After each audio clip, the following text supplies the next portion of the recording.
When I was younger, hot top free better man. You took it all away, I give it all away. You take my freedom, you didn't change the game, a better man to play.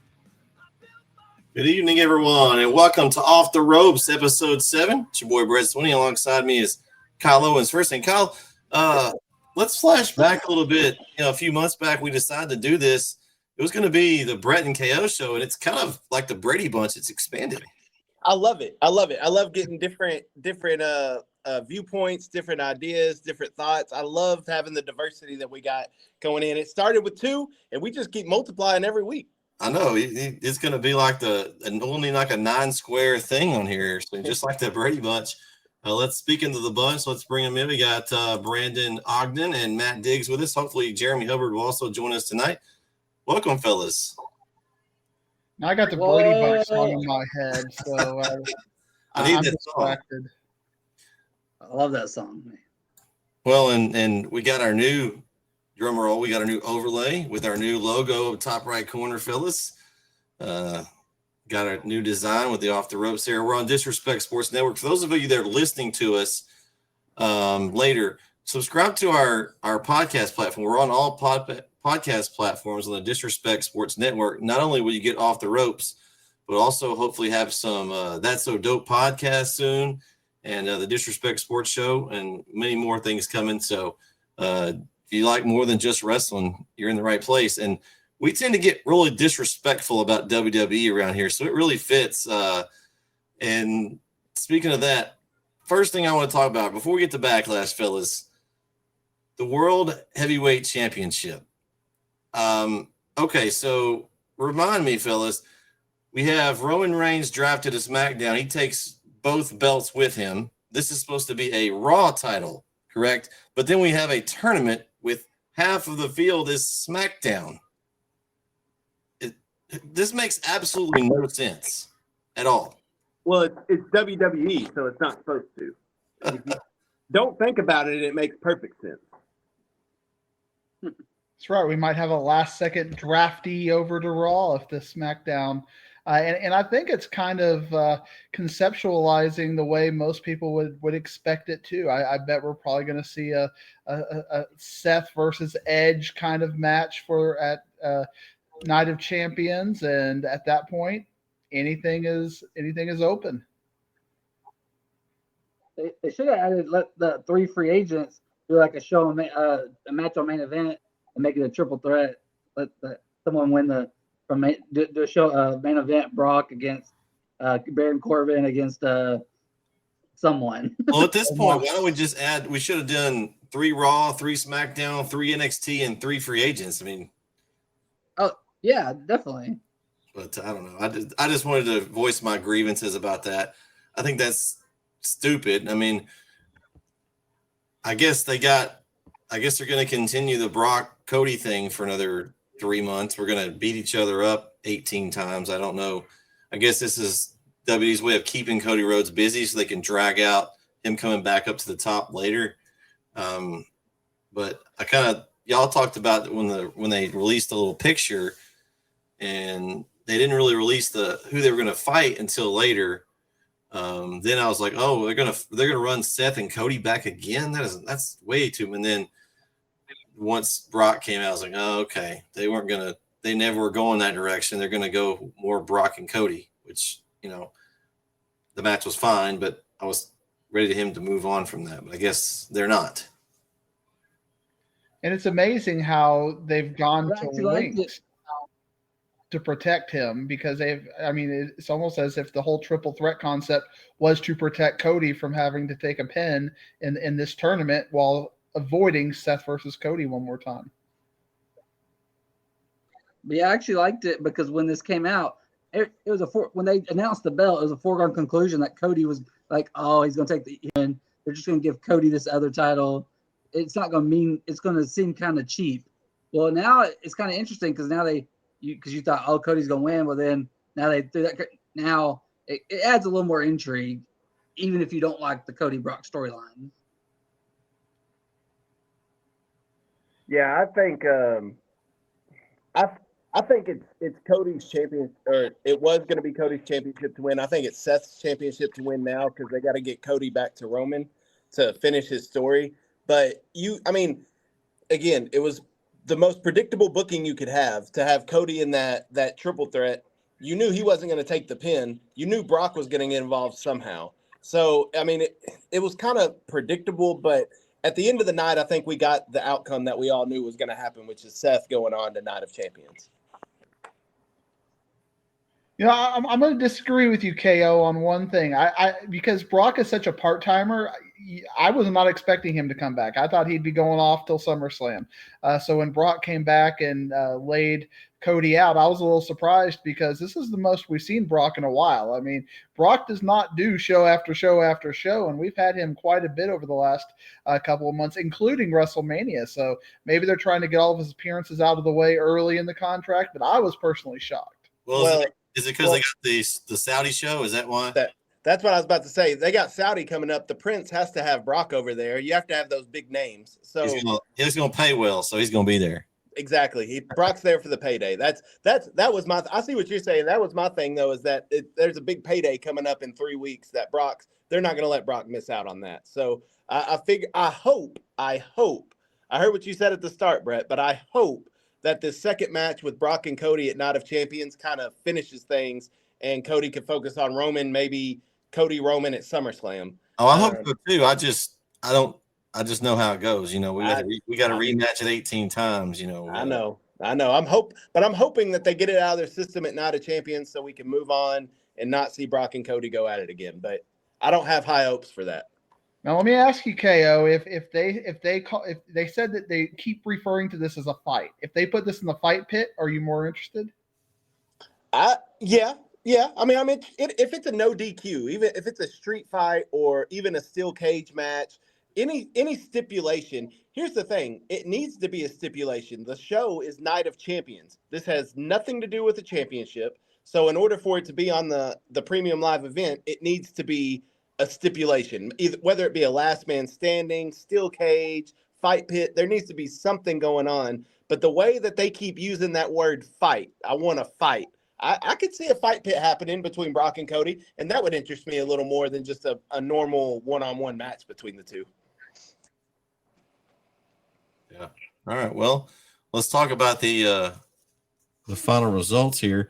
I don't know if y'all have looked to see how y'all did. We don't need to. We could skip over this part. I know why you want to skip over this part, dead last KO. But anyway, we had Matt and Jeremy had 6 out of 7. So nobody had the 6-man tag correct. We all missed that one, and I guess it's to extend the storyline out, and we'll talk about it. I had 5, and Brendan had 5, and Kyle had 4. So that's kind of the way it worked out. So shout out to Matt, and Jeremy got his picks in. They were legal. He just barely got them in time, but he got them in. So if he comes in, we'll give him some props there. What match do y'all want to start with? You want to start the way the card? Yeah, let's go with the card. Yeah. All right. So we started the night with the, I guess it was the Bianca, right? Bianca and Io Sky. Yeah. This is the one that got you, Kevin Owens. I mean, Kyle Owens. I'm gonna get Kevin Owens going before the night's over. I'm on that trending hashtag Kevin Owens on our show. Maybe we'll get some views. Yeah. So yeah, I thought Io.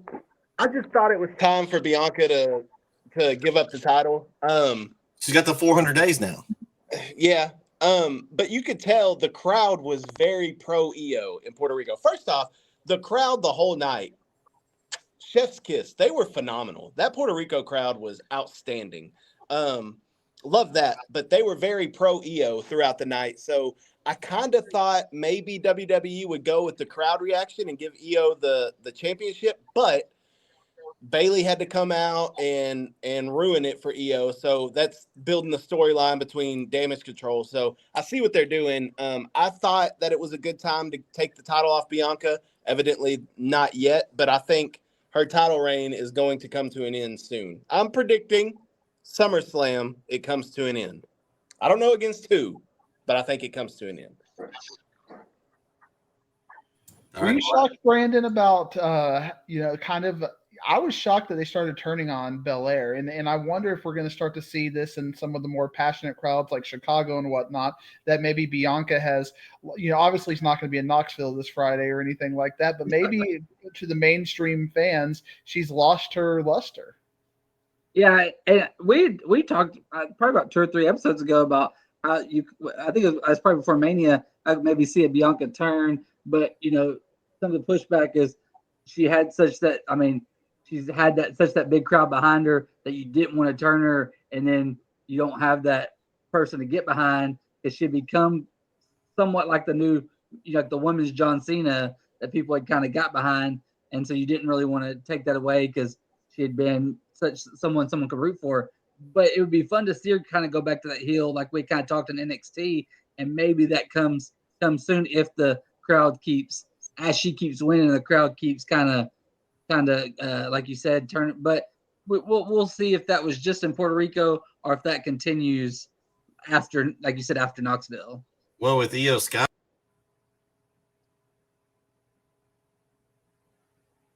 I always thought it was going to be Bailey that was kicked out. But now do we think that Io Sky possibly gets kicked out by Dakota Kai and Bailey? I just want them all to split. I want it to be a 3-way turn. Dakota needs somebody. Io proved that she's a star and she can wrestle against anybody. But Dakota has always needed somebody. Even when you go back to NXT, and Tegan Knox, she's always needed that one person with her. So I could see them turning this into spinning off Io instead of the 2 NXT stars spinning Bailey out of there. But it's going to take a little bit for Dakota to stand on her own, and I just don't, even with her performance since SummerSlam, I don't see her being an independent star quite yet. I think it's setting up for Io and Bailey to have a match, probably at SummerSlam, or maybe Money in the Bank. I keep saying it's SummerSlam. That's the next big paper. Money in the Bank, maybe, where I think Io and Bailey have a match because Io realizes Bailey cost her that match against Bianca. So I think going back, we're going to start to see the dissension in the ranks between Damage Control, and I think eventually it's going to lead to an Io and Bailey match. Now, what happens with Dakota? I would recommend getting the titles off of Raquel and Liv and teaming Dakota and Raquel back up because they were a very good tag team in NXT. They had a nice tag run and they had a nice rivalry going. That's who I would prefer to see Dakota with. But you're right, Matt. She needs to be with somebody. I think she's good enough to stand on her own, but I don't think she has the backing from the crowd to stand on her own right now. The Money in the Bank match split them up, where they get to where they all want the briefcase, and then kind of get the greed gets the best of them, and you see a split there. Yeah. I mean, you can see that. I could see that. I just think there's a split coming between Damage Control, and I think it's going to hinge on. I think Dakota's going to be kind of out of it. She's going to be the odd woman out, I think. And I think it's going to be more Io and Bailey going at each other, and Dakota's going to be forced to pick a side, and she may just say screw it to all of it and just go with somebody else.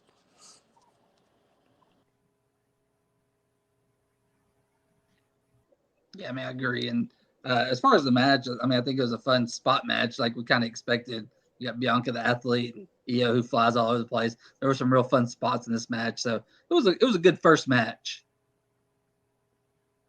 It really was, and just technically speaking, it was probably one of the best matches on the show, and it really got the crowd going, and we got to see a little bit of that weird, Puerto Rico vibe when you get some of these foreign crowds. Although Puerto Rico is firmly within the United States, but just a non-traditional crowd, you get to see these kinds of crazy things, and we got to see it here, and it was a good starter. It might have been on the long side. I think it might have ended up 20 minutes or so, but still, I think it was good to see them give women's wrestling that much time and let them shine, and certainly the crowd was into it the whole match. Yeah, definitely. It was a good starter. And I know Kyle's he may go off screen here. We start talking about this next match. Seth Seth Rollins and Omos. Honestly, guys, I thought this was Omos's best match since they've been trying to push him. Of course, Seth Rollins makes you look good, but I honestly thought this was a really good match. It was a lot better than I thought it was going to be. I mean, I was with Kyle. I mean, it's a bathroom match or whatever. And it wasn't great, but I thought it was a lot. It exceeded my expectations, I guess. I did use this as my bathroom break early on, but when I came back and the match was still going on, I was like, "Oh, okay." And so I saw the last half of it.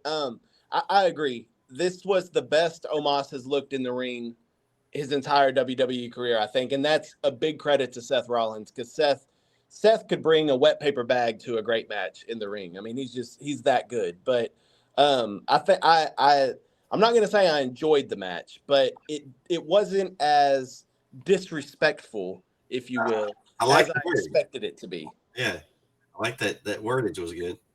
So the right person won. He won clean. Again, Omos looked the best he's looked in his whole time in WWE. So I mean, it was what it was, but I would never want to see that match again. You know, I'm going to disagree with y'all a little bit. The mainstream, I was not entertained by this match at all, and I guess we have to have really low standards if we're starting to rank Omos matches and starting to see improvement in this. I saw no improvement. I mean, you could almost predict he was going to win with some sort of mega kick or something off the top rope. I mean, we could have booked this. I think we kind of did book this last week in this match. And, yeah, you put Seth in there. It's going to be fun because of who Seth is, but Omos is basically a big, giant waste of time. And maybe when we have the AEW against WWE Super Show one day, we'll have the Jeff Jarrett and Jay Lethal's guy against this guy, and we can just in a Pujami prison match or something, and maybe they'll deliver us the 5-star excellence we've always wanted. But man, you're KO. This is a bathroom match and a half, and the fact that you're impressed, even you give it a compliment. I feel disrespected as a wrestling fan that you had a respectful comment on this. It just did not deliver. And I saw some comments that there's a lot of backstage praise for Omos. What are you praising? I mean, that he maybe put in a fourth move. What do you say, Bret? I don't get it. So what, and I saw it same here. And the other day I saw, people who's been on the Kyle and other side of disliking Omos totally. They were Monday night. Well, why did Omos earned a spot into this triple threat? Why isn't he in here? I was like, wait, what did you see the other night that made you flip? Like, I mean, yes, he improved, but it wasn't enough to we don't want to see him in the main picture. Like, just keep him off our TV as much as possible. And let me be clear. I am not an Omos fan. I think that's what I heard. KO is now trending. He wants more Omos on his television. No, let's not. See, he went from 1 to 5, not 10 to 50. Yeah. Listen, just because it was his best match doesn't mean it was a good match. That just means the bar was set extremely low. His other matches were so bad that it has to go up, right? They can't go. It's more of me praising Seth Rollins for being able to bring Omos to that match than actual Omos. Omos could be fired tomorrow and it would make my life happy. That's harsh. I don't want him to lose his job. But he could be a bodyguard again for Raw Underground, and I would be completely okay with that. But him on my TV, get it out. How about Omos as one of those security guards that comes in and breaks up brawls? Sure. Fantastic. Anything other than him being in the ring. That way he can come out and because those guys are so puny, they get thrown all over the place. Well, you bring out Omos as your ultimate security guard. Maybe he's Adam Pearce's bodyguard, and he comes out and he, if there's a fighter, he just sends him out and he just blows him up because he's so big and so strong. Let's do that. Let's just not put him on a pay-per-view again. Yeah, I actually did want him to be Austin Theory's muscle, but they never did that. Yeah, somebody that needs a lackey like that, and that'd be fun. All right, so that match was okay. We didn't hate it. Everybody except Matt hated it. Everyone else thought it was okay for that match. I mean, honestly, I when I came into the pay-per-view, I thought it was going to be trash, and it wasn't great, but it wasn't awful. I've seen worse matches, so if you're going to have him on the card, at least they put him. Name a worse match. Go ahead. I'll wait. It was the worst match of the night. I'm not gonna because the matches were all great. So Yeah. Since but I'm challenging you. When's the last time you've seen a worse match? a worst match, the Brock Lesnar Omos match. But didn't that even have the entry? Could Brock do that? Because I didn't know if Brock could F5 him. I mean, as strong as he is, that was my entry. Could he actually do it? But he picked up the Big Show back in the day. Well, that's the day. That's 20 years ago. He's aged quite a bit. It didn't look like it to me. You could have fooled me. He looks just as strong as ever. Speaking of strong, Bronson Reed, Bobby Lashley, and Austin Theory. That triple threat match. Pretty much what we thought. We were kind of split on who was going to take the pin. We've all figured that Austin Theory was going to take it some Sneasley or Weasley way, and that's what happened here. Overall, I thought it was a pretty good match for a triple threat. I mean, we got what we thought we were going to get. Theory letting them beat each other up, trying to sneak in for pins, and just a lot of big beef. What do you think of this one, Kyle?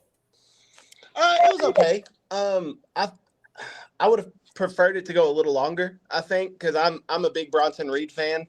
By the way, his moonsault off the top rope at that big of as big as he is, very impressive. But I mean, I'm tired of seeing Lashley and Austin Theory in the same ring. I feel like that's kind of played out. So I mean, it was a decent match. It wasn't great, wasn't bad. It was just kind of there. It was kind of a filler in my mind. So I didn't mind it, but I didn't hate it. I mean, it was there. It was an all right match. It was an Austin Theory match. Yeah, I mean, I like Theory. But I mean, it's hard to tell a story. I don't know. The match went 7 to 10 minutes. It's hard to tell a story in the match when it's that short. So, well, yeah, and they haven't really.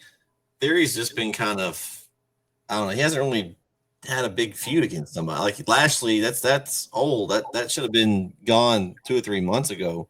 Right.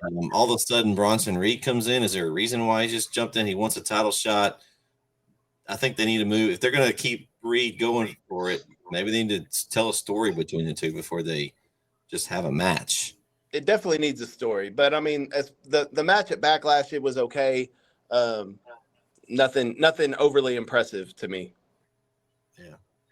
When I watched this match, this is a true story. I was mad at UKO because you are a Bronson Reed apologist. And when I'm watching this match, I don't see what you see in Bronson Reed. I think, Brandon, you're a little bit of a Bronson Reed apologist too. I think you were kind of taken up for KO last week when we were getting I like Bronson Reed. But, I mean, if you're going to, I think of Keith Lee and how bad WWE did him. And he is way better personality in the ring and all that. You remember those matches against Djokovic or whatever in NXT, where like 5-star matches with Keith Lee. You could not bring a 5-star match out of Bronson Reed. He is like a Rhino knockoff, and he has no personality as well. I mean, you can put him in a suit in a little vignette, and it still doesn't make me think, oh, this is a star right here. Bronson Reed is basically a future jobber, and they just can't find a personality for him. And you have 5 of him on the roster. There's nothing special. Ooh, he can do a moonsault. Well, look out that window. Maybe he can do a moonsault on Omos one day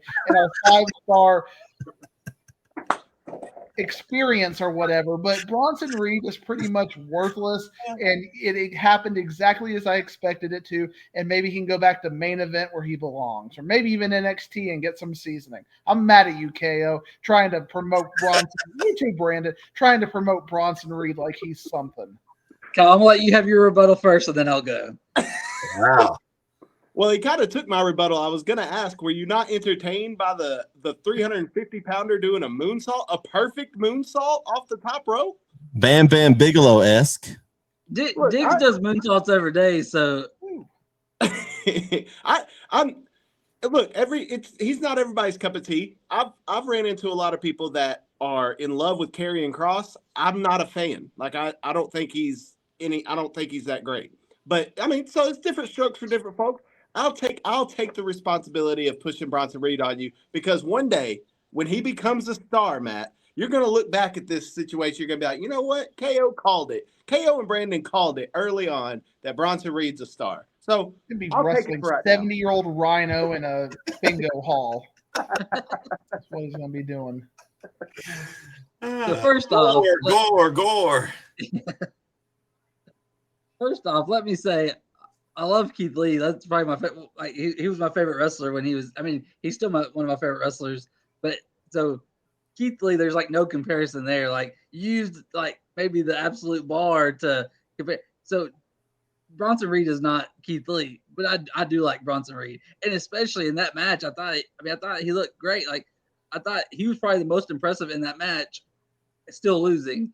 And Theory was great as his character, and hey, I'm gonna sneak a win, find a way to win anyway. But match wise, he didn't do a whole lot.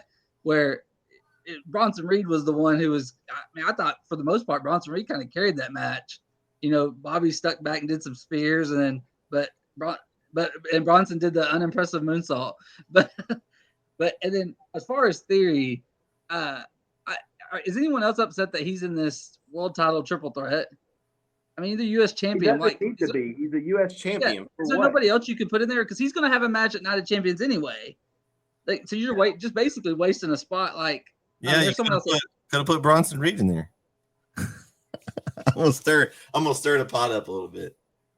Well, it shows you what they think of him. That they have to throw Austin in there to get one more of the 6 from SmackDown. Well, Austin did beat him, so you know they need to put it. They need L.A. Knight. Yeah. I would have rather him than Austin Theory in there, or let one of the new NXT guys be in it. Yeah. Grayson Waller, that would have been. I like Reed. Okay, he's nothing special to me. I think he doesn't have his character. I don't know what he's about. He's a mean guy that doesn't like people and likes to attack people from behind, but he has no character. Like, I don't know.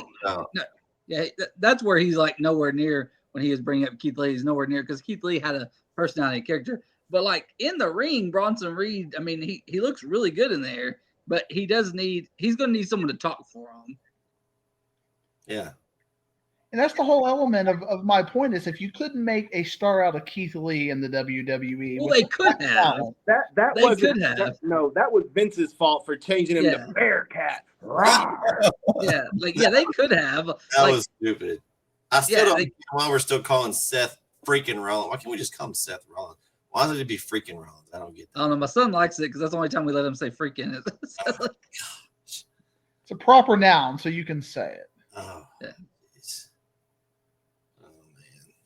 But that was I thought it was a good match overall. I wasn't terrible, but I like Lee. I like Lee. I like Reed's work in the ring. He's got some cool moves, but his character doesn't do anything for me. He's whatever. He's just another wrestler that can do moves flips off the turnbuckle. I know he's huge and that's cool, but Viking Raiders they can do some cool things off the top, or at least they have a character and they have some kind of. I would rather see Bronson Reed every show than the Viking Raiders. I could not care less about the Viking Raiders. Here I got one for you. Bronson Reed or Otis? Oh, Otis for sure. Otis? Otis or Otis? Oh, Otis, not Otis. Otis. He's going to Otis. You know that, right? I know. The War Raiders, back before they got the Viking gimmick, put on some bangers in NXT. So you got to let them. Hey, at least it's not the Viking experience. At least it's not that. They changed it off of that after 1 week. That was an awful experience. Oh, well, they got so many bad comments. I think they at least changed it. That was the worst name I've ever heard. All right, so next match. Rhea Ripley, Zelina Vega. All right, Brandon, this was your miss here. You thought it was going to the hometown girl. What'd you think of the match? Well, I said Rhea would retain. No. Okay, Corey. I said Rhea would retain. Where's your theory? Rhea retained? Oh, wait, here's the theory. He's like, oh, well, this is who I think is going to, but no, my heart of heart. But they still gave Zelina her moment. She had her pre-match moment. She got emotional. She had her moment. She had her family there. It was really cool to, she got that moment.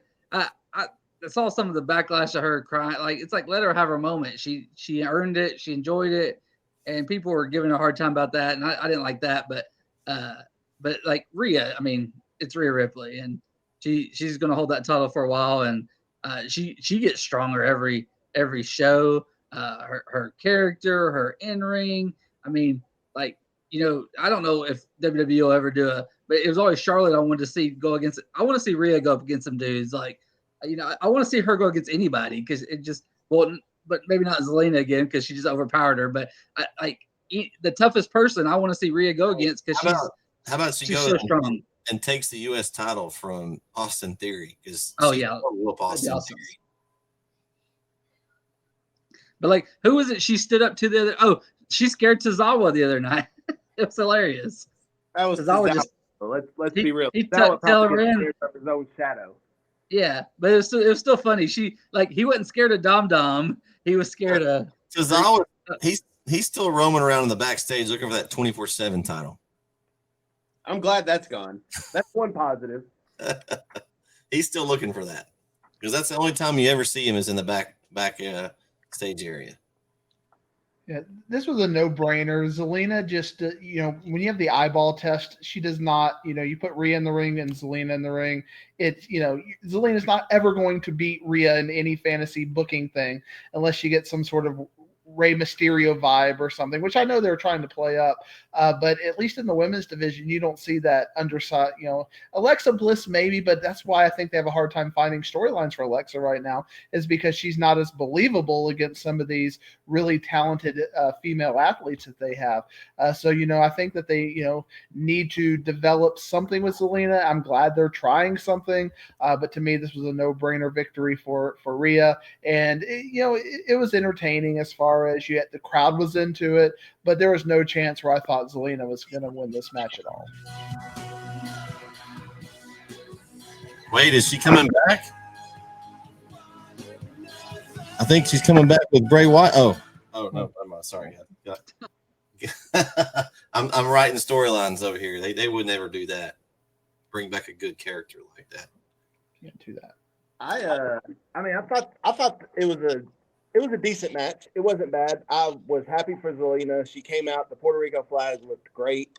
Her entrance was great. And I liked after the match giving her that moment in the ring by herself to kind of just take it all in. This was more of a sentimental match, in my opinion. Like you said, there was no real chance that Zelina was beating Rhea Ripley. I mean, it's Rhea Bloody Ripley. I mean, she wasn't going to get beat. So that crowd was hot too for that match. Whew. Crowd was very hot, but it went how it was supposed to. Zelina got her moment. She got the moment in the big stage.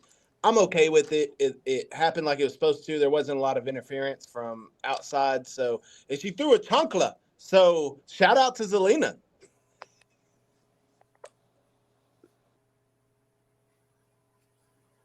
All right.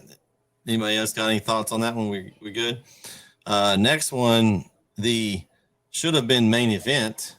Bad Bunny versus Damian Priest. I don't know if you guys are in agreement to that, but I thought this one should have been the main event. I always wanted to shout out that I called Carlito coming back. Matt, we had that one on. Yeah. We were discussing that last week, Matt, and I said, hey, what about Carlito? Let's bring everybody back. And that's kind of what happened. Yeah, and what I really loved about this match was you saw Bad Bunny looked like a legitimate, this was not, pumping. He looked like he could beat up, Damian Priest, and he stood, toe to toe with him.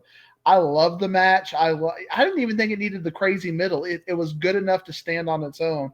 And, I really liked how they kind of, mentioned that this was Bad Bunny's not somebody who comes in as a one-off, that he really worked at it. And you could really see that. Very impressed. For me, match of the night. I loved it. Yeah, it was a fantastic match. I mean, Bad Bunny, the other matches he's had, he looked great. And this was no different. I mean, He was great just when it was a regular match, when it was a street fight, no matter how it he was great. Like he knew when to get the weapons and how to use them. He knows how to maneuver the ring. He's high flyer. He's super athletic. Dude was at Coachella 2 weeks ago. And now he's starring at Backlash. Like he's dating Kendall Jenner. Who wouldn't want to be Bad Bunny right now? He's living the life and just dominating everything he does. It was a fantastic match, and Damian Priest was fantastic in the match too. Both of them. Y'all, I don't know. I know some people picked Damian just because they thought, hey, Damian's not going to lose this match, but it was just both of them were great, and I'd go back and watch it over. It's one of those not many matches. There's all those certain matches you'll go watch over. This is one I'd want to go watch again because it was entertaining all the way through it. But I hope they bring Bad Bunny back again. And then the crowd. The crowd was great all night, but from once Bad Bunny came out, the place was just going nuts. And every time his song played, and then when he won, it had those. They panned the faces like those shock moments, like when Brock beat Taker or when the Miz beat Orton. You had so many fans with their facial expressions were great. So Brandon, are you calling Logan Paul versus Bad Bunny WrestleMania 40? I said I want to see them be a tag team. Yeah, I want to see them be a tag team. I like them both. I think they both are incredible in the ring for not doing that full time. That's just something to behold. Kyle, what do you got on this match? I'm with Matt. Match of the night. It should have been the main event, I believe. Bad Bunny from the entrance, which was the entrance of the night. The whole crowd, Chambea, Allah. It was fantastic. Didn't know what they were saying, but it got me hyped. It got me hyped. I didn't know what they were doing, but it got me hyped. I thought it was a great match. Damian had a tough task. We know, off screen, Damian and Bad Bunny are best friends. So it's the same thing with Kevin Owens and Sami Zayn. It's easy to work with your best friend in the ring. But Damian had the job of protecting a global superstar, like not letting him get hurt at all. And Damian did a fantastic job of protecting Bad Bunny throughout that match. Yes, Bad Bunny took some bumps. The bump through the table off the production crates was wild. But even then, you see Damian cut Bad Bunny's head to make sure he's not going to get hurt. So kudos to Damian for taking care of Bad Bunny. Like I said, a global superstar that's a lot of pressure on Damian to try and make sure that this man doesn't get hurt. But Bad Bunny, Logan Paul, those celebrities like that actually put in the work to work on their craft. Pat McAfee. Perform. Do what? Said Pat McAfee as well. Yeah, Pat McAfee. Those that come in there and put in the work to perform, I love to see it, and I love to see them succeed. Match of the night, hands down, should have been the main event. Shout out to Bad Bunny. Puerto Rico was rocking. It was like a concert during his entrance. It was best thing of the show was the Bad Bunny and Damian match for sure. What about the Bunny Destroyer he did? the finisher. Like he does some incredible stuff, but then I wasn't expecting that. And that's the way. That was just a. And then as far as Carlito, he's got one of the coolest. Certain people have little talkings above their music before. Carlito's is one of the best. When that hits, you just you do it's Carlito coming out, and you get kind of. And Bret did call it. Yeah, I know.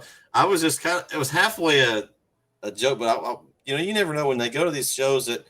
Especially with the way they've been pushing the LWO lately, I know I read it was a one-off, but I wouldn't be surprised if they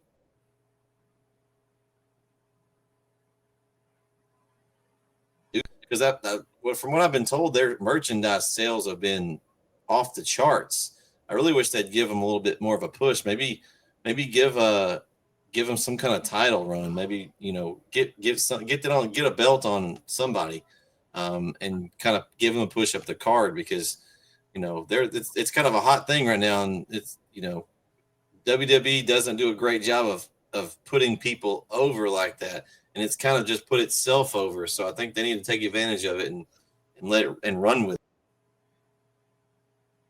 Yeah, Kyle made really good points, and we talked about Bad Bunny, but Damian Priest, the facial expressions, that Damian Priest was when he was in the figure four, and he was really selling it up for Bad Bunny, and I didn't consider Kyle's point about having to really take care of him and the stress of that, and he did that very, very well. So kudos to Kyle for getting something right in his lack of success on this backlash prediction side of things. He nailed this one. I had to make my picks at work, like I'm doing now, so I wasn't fully involved in the show. So that's I blame work for that. That's his new theory. KO theory number 432. Do not do my picks at work, otherwise they won't be good. Yeah. So next time I'm gonna make sure I'm in the comfort of my own home and I'll make more educated picks. All right. And KO Theory is going to be the tag team of Kevin Owens and Austin Theory one day. And then also Savio Vega looks super old, and it was kind of depressing. Yeah, it was cool to see him, but yeah, he definitely. It was cool to see him, but he looked kind of struggling. He wasn't taking any bumps. Yeah, speaking of looking awkward, so we saw how awful Snoop Dogg and these other people look when they do moves, and then you see Bad Bunny, and it's like a total 180.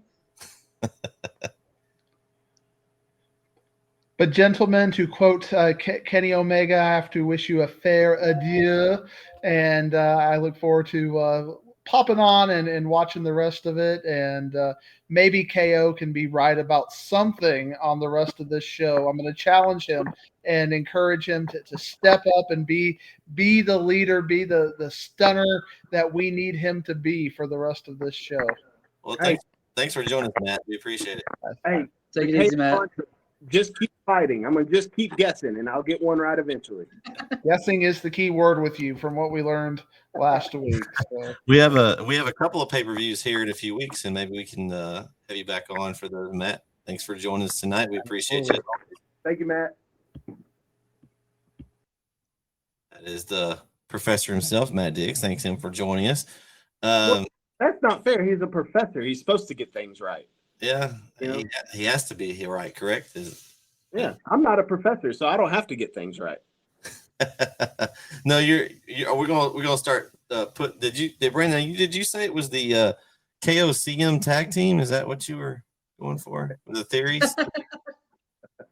Hey, me and Corey would make a good tag team. All right, me and Corey, it would be called the That's So Dope tag team. Is what it'd be called.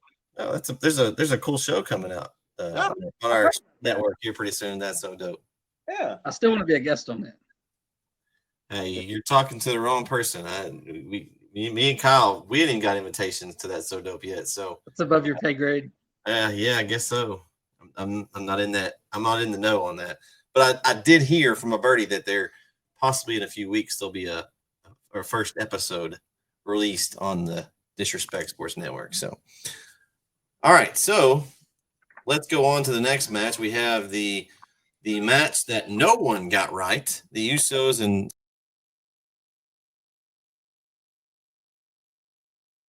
I thought it was a great. My only thought was I'm thinking the only reason that went the way it went because they want to extend the storyline as long as they possibly can. They're not quite ready to pull the trigger on Solo turning on anybody. I think if you'd have told me bet which way it was going to go and how it was going to end, I would have said that Sikoa is taking out the Usos at the end after they lose, and I would have felt really good about it. But that's not the way it happened, fellas. What did you think? The match was great, though. I don't know if it was because it followed the Damian and Bad Bunny match, but it wasn't. I wasn't impressed. Hold on, somebody else talk. Sorry. Yeah, go ahead, Brandon. I thought it was a good match. I keep everything Solo does. I know some people don't like, but I think it was Diggs. He's gone, but I think he's the one that wasn't impressed with Solo. But just the way, like he looks so annoyed with his brothers, and so he's like, he's going to strike, and it keeps you hanging to when he's finally going to do something to him. And eventually it's going to happen, and Yeah, you and just don't know when it's going to happen. and they keep dropping those little Easter eggs, and but the way it ended there, I didn't, like we said, we didn't expect the Usos to win, the Bloodline to win, but I still, with Sammy and Kevin, I'm trying to figure out what's going to happen to them with the titles, because we know they're not going to be on the pay-per-view. So but I don't know if they have a match lined up to drop them, and is that belt just not going to be defended, or I'm still waiting to see what happens there. And I don't know. I was surprised they didn't actually make that like an impromptu title match the other night, but I still don't know what's going on there. But I thought it was a good match. So my thing, the reason I said I think it was because it was after that Bad Bunny Damian Priest match. It was that come down afterwards, and this, truthfully, kind of tired of seeing them in the ring with the Bloodline.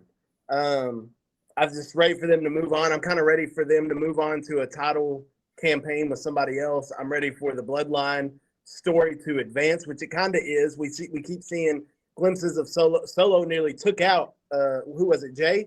Solo nearly took Jay out with a Samoan spike. So, and then we had the rough tag too. And yeah, he kept looking at his chest at the end. He was like, yeah, he didn't like. There's a ton of tension in the Bloodline, which that intrigues me. That story intrigues me. The Kevin Owens Sami Zayn thing, it's almost like cool. They got the tag titles at Mania. Now what? And there was no follow-up after that. They didn't have a plan after that. Well, who's next in line? Because they really haven't built anybody to be a next in line title contender. I don't know. I don't know. And they don't have, there's not any tournament or number one contender matches coming up for the tag team. So that's what I'm saying. Where are they going with this? What's going on after that? And so I'm just kind of disappointed in the follow-up that happened with KO and Sammy. But I think the Bloodline storyline, it's coming to an end sooner rather than later. But I am fully on board with this Bloodline story. I think it's the most intriguing storyline going on in WWE right now. In wrestling, really. I would even group AEW into that. It's the most intriguing storyline in my mind. So, Roman's returning Friday for the first time since Mania. That's going to be interesting. That's going to be interesting to see what happens. But overall, the match wasn't bad. I mean, you put these 6 men in the ring together, they're not going to have a bad match. The match wasn't bad. I'm just kind of, that come down off that Damian and Bad Bunny match, then followed up with this one. I wasn't feeling it like normal matches. That's tough when it come back. It's almost like you should have stuck the Omos Seth Rollins match there. Yeah. Give people a chance to catch their breath, go to the bathroom, and then have the next match. Because it was tough. I think I like the match. I'm intrigued on where they're going with it, but I'm like you, Kyle. I just don't know where they go with Sammy and KO from here. It's not like they've done a great job building other tag teams. It's been the Bloodline and Sammy and KO for the last 3 or 4 months, and nobody else is really. I mean, who else do you have? You've got Street Profits. I like them. You got Alpha Academy, but are they splitting up soon, or are they not? Well, you thought they might split them up in the draft, but they wouldn't do that. That'd have been too easy. I just don't know. You got your favorite tag team, Kyle. You've got Braun Strowman and Ricochet. I don't know. I guess but those are 2 babyface teams. Same thing with the Street Profits and KO and Sammy. Those are 2 babyface teams. So you don't want to have babyface against babyface. You got Pretty Deadly. They haven't came up to the main roster, and they don't need to. They need to just stay where they're at. I'm not a fan of them, but it's another team. They did come up. Well, they are, but they haven't debuted or anything. Debuted yet. Yeah. I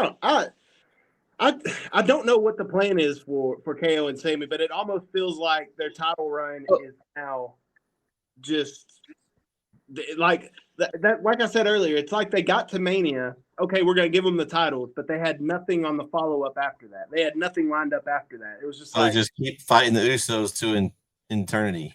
Yeah, yeah, and to be honest with you, I like Matt Riddle. I don't think he needs to be involved in this story. I was I thinking the same think there thing. is a story of Matt Riddle in the bloodline because Solo took him out. So that story's there, but why is he with KO and Sammy? Just So because what about Randy Orton returns and they go after the titles that they had before? that's babyface again, though. Unless Sammy Randy and KO turn heel. Or But Matt Riddle you can bring Randy back as a heel, so yeah, Randy comes back and just RKO's everybody out of nowhere. But if Randy comes back as a heel, they're not going to pair him with Matt Riddle, a babyface, for RK Bro. Now I can see Randy coming back, hugging Riddle, and then hitting him with an RKO and going off. And they feud. Yeah, I can see that happening, but that still gives us nothing with the tag title. So I don't no, know what they're doing. I figured it out. I know who's about to win the tag titles in the next couple weeks. Genders guys in this year because they're going to Saudi. They're going to Saudi. They're going to Saudi. They got to take them off of Kevin and Sammy for the thing. Hey, hometown guys. I mean, that's how the WWE does it, right? Oh no! It's not what I want, but no. Is that not how the WWE does things? Is that not something the WWE would do? Let's pair up, Kyle, me and you, and we'll go have a match with Sammy and KO. Yeah, okay. I didn't say I want that. Might as well. But is that not something they would do? It is, but you would hope that they don't do it. But yeah, it is something they would do. I just think I think they'll just leave the tag titles off Night of Champions just because Sammy can't go there. So what's your excuse? Because that when they didn't come out and say, oh well, Sammy and KO because of their beliefs or whatever. Do we even know that all championships are going to be defended that night? Like, I understand it's called Night of Champions, but you're going to have the Brock Cody match that's not a championship match. You could have Io and Bayley, which is not a title match. Like, do we know all titles are going to be defended? Is Roman even going to have a match? Who's his opponent? Jinder Mahal. Yeah, there you go. Oh, gosh. Hey, it may be. Gosh. Okay, so if you're not going to have a tag title match, they could come out and feud with the Bloodline. You could have Jinder Mahal's group against the Bloodline. No. If you're not going to have a tag title match, then have like a triple threat or a fatal 4-way ladder tag team match, and they're grabbing to be number one contenders to face Kevin and Sammy that next Monday. There you go. Yeah. Okay, so say you do that. So say you do that. Championship. Huh? Then who are you going to put in there, Brandon? Well, you're going to do Braun and Ricochet for sure. The Street Profits. Alpha Academy. Pretty deadly. You could put LWO, Imperium. Like, they got tag teams. Yeah, those Imperium. And they did start teasing that they're not Imperium and Kevin Sammy. Yeah. They started teasing that they're not. That is something I could get interested in. Imperium. Yeah, I like the little bit they did too. Yeah, that was funny. And I love when Kevin said he says general funny. Yeah. The Ring General. Well, he's supposed to be coming back next week, so we'll see if they continue that or they just forget it happened. Here's my fear though: is Gunther's going to come back and they're going to make this another 3-person tag. Riddle's going to be involved somehow. Oh gosh, Gunther Riddle, the dream match we all wanted. Hey, seeing Riddle take those chops from Gunther would be outstanding though, because Riddle can is true like a mother. So if seeing him take those chops would be something. Well, so they'll come up with something, and we'll just tear it apart and disagree with it, I'm sure. But speaking of tearing each other apart, Brock Lesnar, Cody Rhodes main event, guys. I don't know if I may have shared this with Kyle, but I didn't even see this match live. Like I thought the pay-per-view was over. I'd forgotten about this match, and it went to kind of like a commercial deal. I thought, oh, that's the end of the show, and so I turned it off. And yeah, then I caught this one later, and I mean, honestly, man, they said that the blood was part of the match, but I thought it might not have been at first. Because man, it was a massive cut that Brock took. Well, he agreed to it beforehand. He cut himself hard way. Like he hit the turnbuckle on purpose, intentionally to draw blood. Like he hard way. But man, that was a nasty. I mean, and you don't see blood on WWE a whole lot. Well, and you didn't really hold on. And my thinking was, Brandon, that this is the reason why he lost, is because he was bleeding so much. That's going to be his excuse. Well, I took a hit and I was bleeding. Otherwise, I'd have beat Cody Rhodes. Yada yada. And now that's turned into, I don't know if that's why they're doing the fight, because it's turned into he bled so much, and now he just wants to straight fight him instead of wrestling him. Well, also because they had the wonky finish. It's like, well, if we have a fight, we can't have a, you can't just kind of, because it was kind of like, Cody had the steal win, and it was like Brock had him, and then Cody, so he's like, if we have a fight or whatever, but they're using it multiple angles. But also it's like, yeah, the way it ended, he's like, okay, they're gonna have another match, because it didn't end technically clean, even though it was a pin. Yeah. Because Brock had him. I mean, Cody looked like he was about to pass out, and then man, it just that was a lot of blood. It was almost like a Moxley match with the amount of blood. Yeah. If you in a Brock match, if you see blood, you think Brock's going to make the other dude bleed. Yeah, that's usually the way it works, and that just really surprised me, the amount of blood there was. I liked the match. I thought it was a really good match. It wasn't like the greatest match of the whole night, but it was solid. No, it was good, except just the finish. It was kind of strange, yeah. And I don't know if you hadn't have had the Bad Bunny match on the card, this one would have been right up there. But that match kind of overshadowed everything. But if you're going to finish the way you did, I think they should have swapped those matches. Yeah. Mm-hmm. Like that finish wouldn't have been as bad as the third match from the end, but as the ending of the show, you could have ended the show with Bad Bunny getting that Puerto Rican pop and then went off the air. Yeah. Well, and I thought it was weird that, again, Brock showed up the next night. I thought that was really weird. Well, yeah, I thought it was going to be, after the way it ended, I thought it was going to be a little predictable. I mean, just because like we said, we thought Cody, but then it's like, okay, Brock's going to come do something. But I thought he was going to come during I thought Cody was going to win the first match, and then against Seth, then Brock was going to come. Yeah. All right, Kyle, go ahead. If you're available, we can go ahead and get your thoughts here. So, I didn't care for the Brock Cody match either. There was a lot that I liked on this show. There was a lot that I didn't like on this show. But this match we still to this day have no explanation on why Brock attacked Cody. Why he turned on Cody. There's no explanation for that. Paul Heyman. Huh? It's Paul Heyman, right? I mean, that's what we all assume, right? Brock and Paul still buddies in the. Oh, I mean, I guess, but nobody's told us that. They haven't. And that's what I'm going to assume until told otherwise, that Paul Heyman had something to do with it, because. Yeah. I mean, but the match, the blood was a nice added feature to it. I wish WWE did more of that. Especially on like Hell in the Cell or steel cage matches where it's warranted, or to blow off a feud. So you need a Moxley special on every pay-per-view. Sometimes, but if you noticed what WWE did, because they're so PG, they quit showing Brock's face. Like once it was real bloody, they just shot him from behind, so they couldn't show his face. And then on Monday when they replayed it in black and white, so you couldn't see the blood. That's just come on. I know. So I mean, my thing is, it's PG, but kids bleed. It happens. I mean, yeah. I didn't care for the match too much. It went how I expected it to. I expected Cody to win. I didn't like the ending. I thought it was, he's got him in a Kimura lock, and then Cody shifts his weight, and you're telling me big old Brock couldn't push out of that? Like, I don't know. I didn't like how it ended. I don't like this whole feud they got going.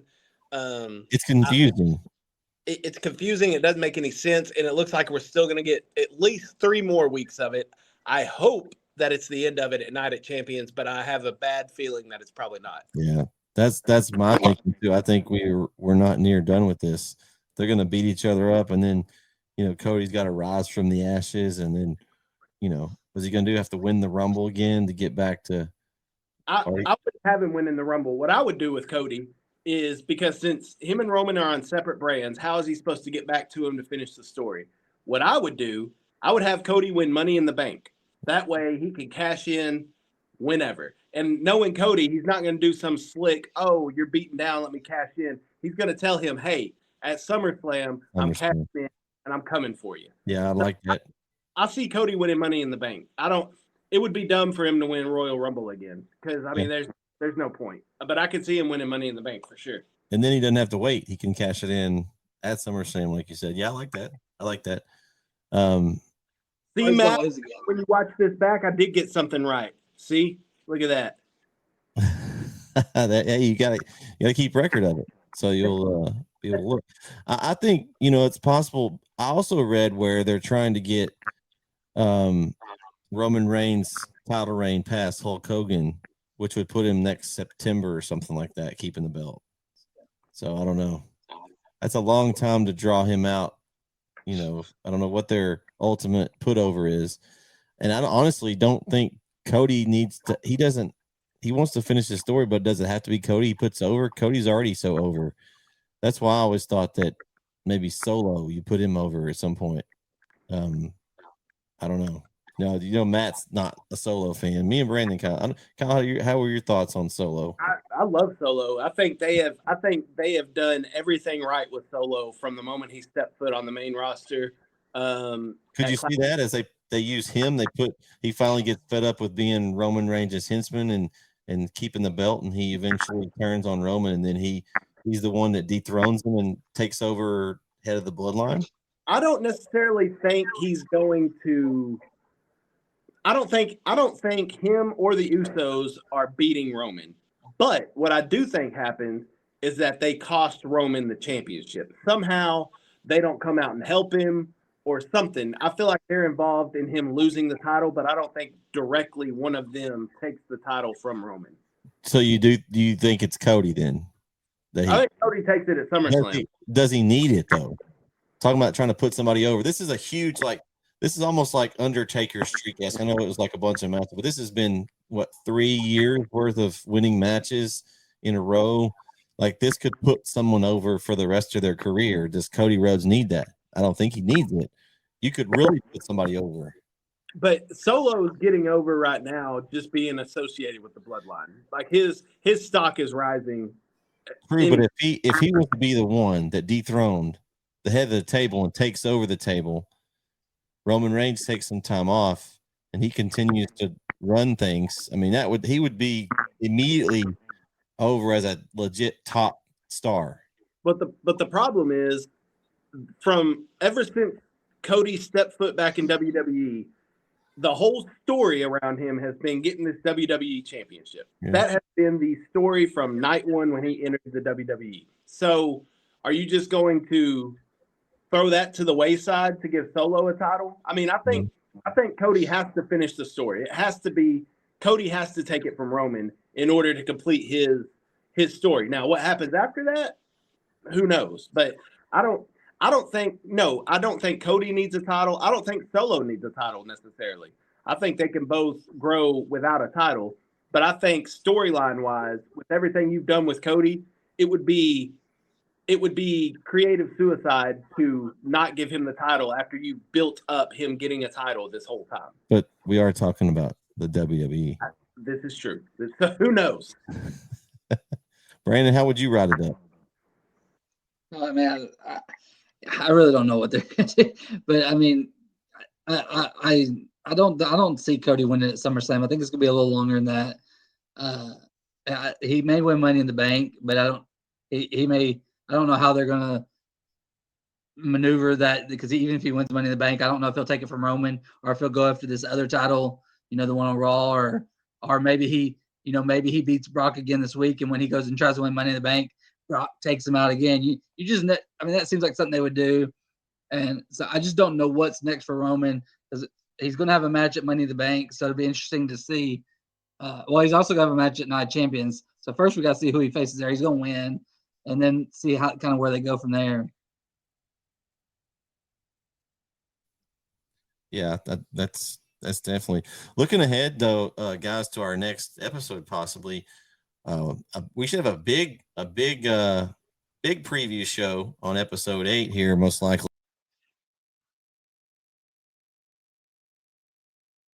Have also NXT Battleground. I don't know if we can maybe just touch on it if there's some things we want to touch on, and then AEW's Double or Nothing the next night. That's Memorial Day weekend. 3 shows right there. Big wrestling shows. Big weekend. Should be some fun matches and storylines that we hadn't talked to AEW in a while, but there's some matches and storylines building over there. We know they tend to do a better job of telling those stories, and there's some interesting ones right now that I'm looking forward to. You've got the Pillars 4-way match. You've got the Elite kind of fighting off the BCC. You got lots of things coming up, and so and we know NXT, they always pretty much deliver on those shows. I haven't watched one in a while, but they still tend to deliver as far as good matches. So with Night of Champions there to start off the weekend, should be 3 good shows and hopefully some good stuff to talk about. And I look forward to it. I agree. I'm looking forward to AEW's Double or Nothing. I think that's going to be Tony Khan never puts on a bad pay-per-view, so really looking forward to that. I'm not real excited about Night of Champions for WWE just because you're only giving it 3 weeks. Like, we just had a pay-per-view, and you're turning around and having another one. So what kind of build? I have a feeling we're going to get a lot of rematches at Night of Champions. So I'm not really looking forward to it. And I'm going to be honest with you, I know zero about what's going on in NXT. So. Yeah. Well, and it's still, I mean, their shows are usually pretty short. They're 4 to 5 matches, but they always seem to deliver. It'll be interesting to see if any of those title changes are done. We've got a couple of NXT people that have moved up. They've got the women's tournament that may accumulate at Night of Champions at NXT Battleground, and so we'll see a new champion there. What will they do with the women's tag champions? Because they're currently now on the main roster. You still got Braun Breaker breaking people's bodies in NXT, so I'm sure he'll probably have a match against someone. So lots of intrigue there. We'll listen, talk about it, and we can make some picks anyway. Kyle, you just guess anyway, right? So Yeah, I don't get anything right, so it doesn't matter.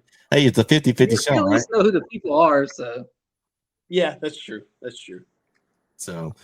Well, we'll have a show sometime before then, and hopefully everyone enjoyed tonight's show.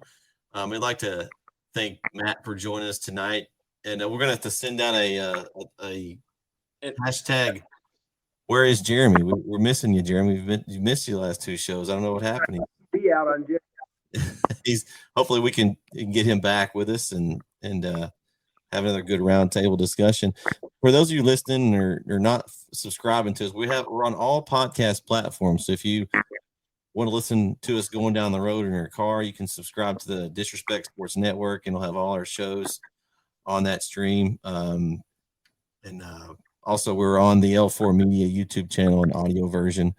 And then, of course, our nice little video version we've got here that we're doing live tonight. So for our next episode, you just remember to follow us at YouTube, on our YouTube channel. We'll put the date and all that out for the next show. And that way you'll know when we're going to be live. And again, I'd like to thank everyone for tuning in tonight, and for Brandon and KO. I'm Bret. We'll catch you next time right here on the Disrespect Sports Network. Off the Ropes, episode 7. We'll catch you next time. Tambaya. Holla.